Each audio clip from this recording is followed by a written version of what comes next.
So I took my friend's advice and poured my whiskey out,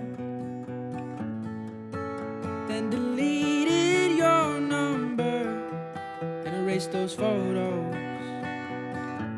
I took a voice last summer, back in June on a Sunday, sat on my bed on Saturday with the memory of you and cried alone that night with my phone. No, I'm not gonna claim all this time was wasted, loving a version of you that never really existed.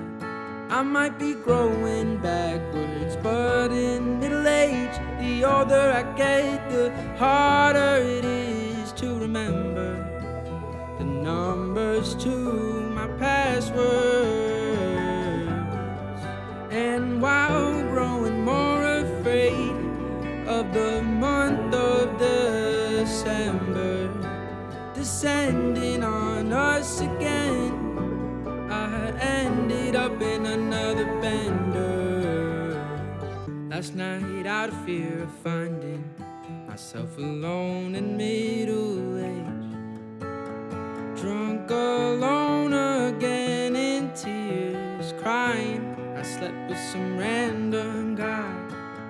I barely known him 5 minutes after meeting on the internet, but he offered to pay me a visit and help me forget my regrets. So I said yes.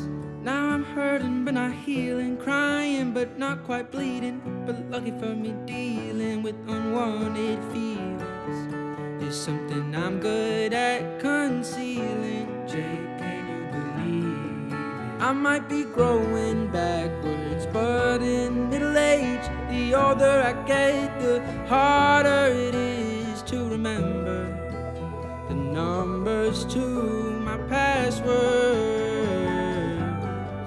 And while growing more afraid of the month of December descending on us again, I ended up in another bender. While avoiding facing the pain of having to explain my feelings for you again to some old plain Jane or the nagging man on the plane. Honey, I chose to surrender my hard-earned money to the vendor at the mart for some good malt, but I wouldn't call it being smart. Now when I drink whiskey and I start to feel frisky, I go looking for guys with some blue eyes off the internet at night. I might be growing backwards, but in middle age, the older I get, the harder it is to remember the numbers to my passwords. And while growing more afraid of the month of December descending on us again,